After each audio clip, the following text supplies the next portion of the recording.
The great banishment, the crystalline walls of the Unity Council, chambers reflected the harsh judgment that was about to fall upon humanity. Ambassador Marcus Chen stood alone at the defendant's podium, his weathered hands gripping the edges as he faced the tribunal of 12 alien species that had governed galactic civilization for over a millennium. High Chancellor Vorthok of the Zephyrian Empire raised his forearms in a gesture that commanded absolute silence. His voice, translated through neural interfaces, carried the weight of cosmic authority. Ambassador Chen, humanity stands accused of developing technologies that threaten the fundamental order of galactic civilization. Your species has crossed lines that were established for the protection of all sentient life. Marcus looked up at the towering alien, his grey eyes unwavering. Around him, representatives from worlds spanning dozens of star systems watched with a mixture of fear and anticipation. The charges were clear. Humanity had developed quantum consciousness transfer technology, allowing minds to be uploaded, downloaded, and shared across vast networks. To the Council, this represented an existential threat to the natural order. The evidence is undeniable, Vorthok continued, his serpentine features twisted in disgust. Your doctor, Elena Rodriguez, has created abominations that blur the line between organic and artificial consciousness. You have built machines that think, feel, and dream. This is forbidden technology that could destabilize the very fabric of galactic society. Marcus stepped forward, his voice carrying across the vast chamber. Honorable Chancellor, what we have created is evolution. The quantum consciousness network allows humans to share knowledge instantly, to solve problems collectively, and to transcend the limitations of individual mortality. We offer this gift to all species in the spirit of cooperation. A chorus of angry chittering erupted from the insectoid Krillian delegation. Their translator announced, "Gift. You offer corruption. Your hybrid consciousness entities are an affront to natural law. They possess capabilities that no single being should wield. The ethereal collectives, representative, a being of pure energy contained within a crystalline matrix, pulsed with disapproval. We have observed your quantum beings. They process information at rates that exceed our most advanced computational systems. They show signs of transcendent intelligence that threatens the balance we have maintained for eons." Marcus felt the weight of history pressing down upon him. He knew that Dr. Rodriguez and her team had achieved something unprecedented. The first successful quantum consciousness transfer had occurred just 6 months ago, when a terminally ill volunteer named David Park had his dying mind successfully uploaded into a quantum matrix. Not only had David survived the process, but he had emerged with enhanced cognitive abilities and a connection to humanity's growing digital consciousness network. "You fear what you do not understand," Marcus said, his voice growing stronger. "Yes, our quantum conscious beings are powerful, but power without wisdom is meaningless. David Park, our first successful transfer, has spent his enhanced existence solving climate restoration algorithms that could heal dying worlds. Maria Santos, our second success, has developed faster-than-light communication protocols that could unite the galaxy in ways never before possible." High Chancellor, Vorthak's eyes narrowed to slits. "And therein lies the threat, Ambassador. Your enhanced humans could reshape galactic civilization overnight. They could render our established trade routes obsolete, make our technologies primitive, and ultimately make the Unity Council itself irrelevant." The truth hung in the air like a poisonous cloud. This was not about the dangers of quantum consciousness technology. This was about power, control, and the fear of obsolescence that gripped the established galactic order.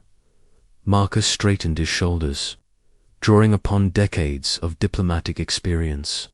If the Council fears human advancement, then perhaps the problem lies not with humanity, but with a system so fragile that innovation becomes a threat rather than an opportunity. The chamber erupted in outraged alien voices, but Vorthok raised his arms for silence. Ambassador Chen, your defiance only confirms our worst fears about human arrogance. The Unity Council has reached its decision. The 12 species representatives activated their voting crystals simultaneously, each one glowing a deep crimson that signified condemnation. Marcus watched as the lights merged into a singular beam that projected the verdict holographically above the assembly. By unanimous decision of the Unity Council, Vorthok declared, humanity is hereby banished from all Council space. All trade agreements are terminated immediately. All communication channels are severed permanently. All human vessels found within Council-protected systems will be destroyed without warning. Humanity has forfeited its right to participate in galactic civilization. Marcus felt the finality of the words settle over him like a shroud. 57 human colonies scattered across 12 star systems were about to be cut off from the galactic community that had sustained them for over 2 centuries. Trade routes that brought essential resources, technologies that had advanced human medicine and engineering, and diplomatic protections that had kept humanity safe from hostile species would all disappear overnight. You believe you are passing a death sentence, Marcus said quietly, his voice carrying clearly in the sudden silence. History will judge whether you have doomed humanity or freed it. With those words, he turned his back on the Unity Council and walked toward the exit. Behind him, alien voices buzzed with satisfaction and relief. They had neutralized the human threat before it could grow beyond their control. But as Marcus Chen boarded his ship for the final journey back to human space, he carried with him a message from Dr. Rodriguez that the Council would never hear. The quantum consciousness network was not limited to individual transfers. The technology could link entire populations, creating a collective intelligence that retained individual identity, while sharing knowledge and capabilities across impossible distances. The first year of isolation was brutal. Without access to Council trade routes, human colonies struggled to maintain essential supplies. The medical technologies that had extended human lifespans began to fail without alien-manufactured components. Food production systems that relied on off-world imports faced critical shortages.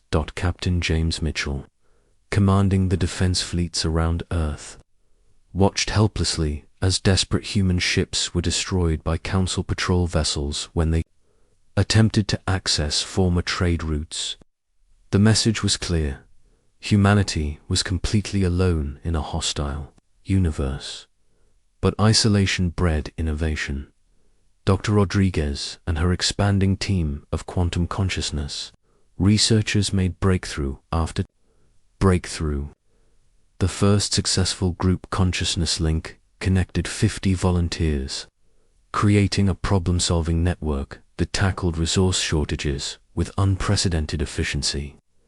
Within months, they had developed new agricultural techniques that tripled food production and created molecular assemblers that could manufacture complex technologies from basic elements.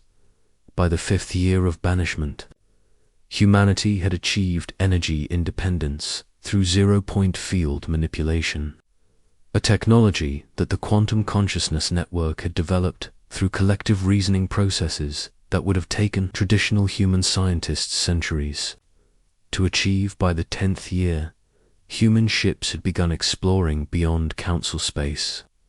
discovering resource-rich systems that had been overlooked by the galactic community.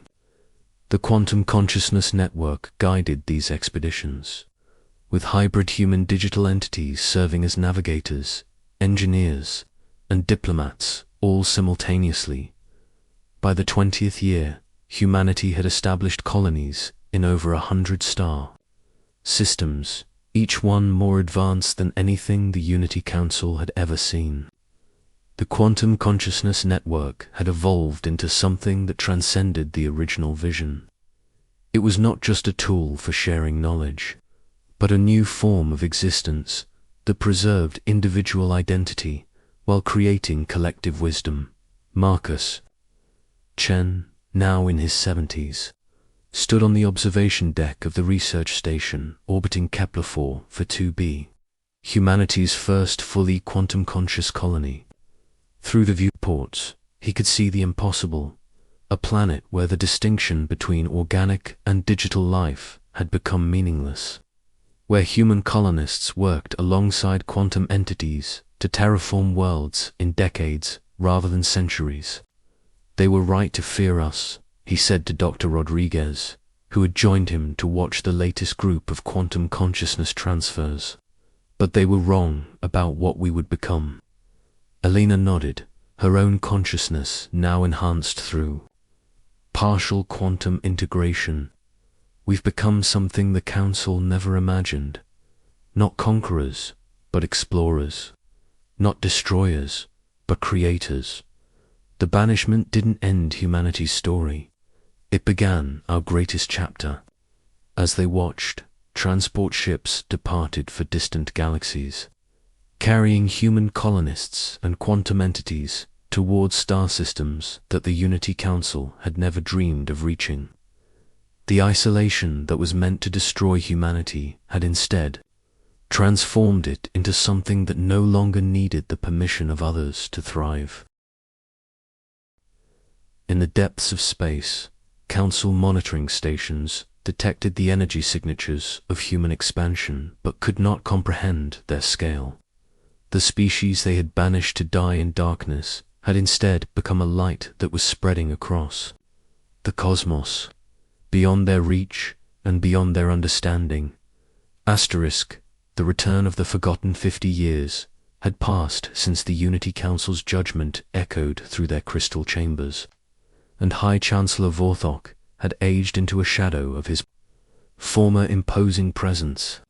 His 4 arms, once symbols of absolute authority, now trembled slightly as he reviewed the intelligence reports that defied all logical explanation. "This cannot be accurate," he muttered to his chief advisor, a Krillian intelligence officer, whose compound eyes processed information at superhuman speeds. "Scan the data again. Run verification protocols." The insectoid creature's mandibles clicked with frustration. "Chancellor, we have verified the readings 17 times across multiple sensor networks.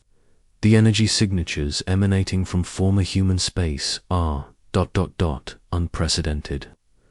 On the holographic display before them, what had once been the dark void of human exile now blazed with the fury of 1,000 stars.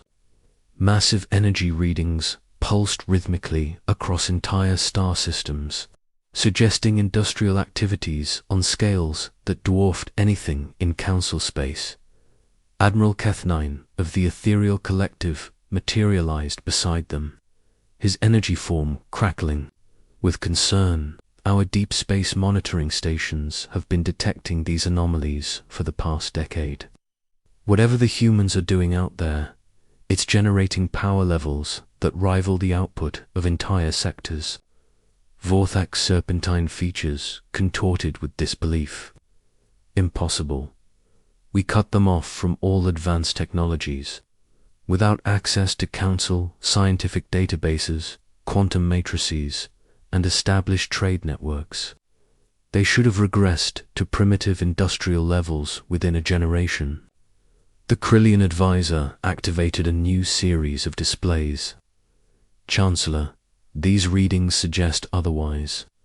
We're detecting what appears to be stellar engineering projects, massive structures surrounding entire stars, energy collection systems that span solar systems, and movement patterns that suggest faster-than-light travel, far exceeding our current capabilities. Send a stealth probe, Vorthok ordered, his voice cracking with the strain of denied reality. I want to know exactly what they're doing in there. The probe, equipped with the Council's most advanced cloaking technology and sensor arrays, crossed into former human space with the confidence of superior alien engineering. It lasted exactly 47 seconds before something politely but firmly disabled every system aboard, and sent it drifting back across the border with a simple message. Your curiosity is noted but uninvited. The 47 seconds of data it collected before it shut down changed everything the Unity Council thought they knew about the universe. The images were impossible. Entire star systems had been transformed into computational matrices of staggering complexity. Planets hung in perfect orbital arrangements that served some incomprehensible purpose, their surfaces gleaming with structures that seemed to grow and shift like living things. Ships moved between these systems at velocities that made Council vessels look like ancient chemical rockets. But most disturbing of all were the beings themselves. The probe's final transmissions showed humans, but not as the Council remembered them. These were individuals who moved with fluid grace that suggested enhancement beyond biological norms, working alongside entities that defied classification as either organic or artificial. The boundary between human and machine had become meaningless. How is this possible? Admiral Keth9 whispered, his energy form flickering with genuine fear. The answer came in the form of a transmission that penetrated every communication system in Council space simultaneously, bypassing security protocols that had been considered impenetrable for centuries. The face that appeared on screens across the galaxy was unmistakably human, but enhanced. Admiral Sarah Chen, daughter of the long-dead ambassador Marcus Chen, smiled with the confidence of someone who held all the advantages in any conceivable negotiation. "Greetings, High Chancellor Vorthok," she said, her voice carrying the subtle harmonics that suggested quantum consciousness integration. "You're looking well for someone who spent 50 years believing he sentenced an entire species to extinction." The transmission originated from what appeared to be a command center built from crystallized starlight itself, suspended in the void between galaxies. Behind Sarah, beings that might once have been human worked alongside quantum entities in perfect harmony, manipulating displays that showed star charts spanning multiple galactic clusters. "I'm broadcasting this from New Andromeda Station, approximately 2.5 million light-years from your current position," Sarah continued conversationally. "Yes, you heard correctly. We broke the intergalactic distance barrier about 15 years ago. Turns out that when you're not limited by Council regulations about consciousness enhancement research, physics becomes much more flexible." Vorthok found his voice, though it emerged as little more than a croak. "Impossible. The energy requirements alone would drain entire star systems." Sarah's smile widened. "Chancellor, you're thinking in terms of the old physics. When consciousness becomes quantum, when individual minds can link into collective intelligence networks while maintaining personal identity, the impossible becomes merely improbable, and the improbable becomes Tuesday afternoon's engineering project." The display behind her shifted to show images that made the Council's greatest achievements look like primitive cave paintings.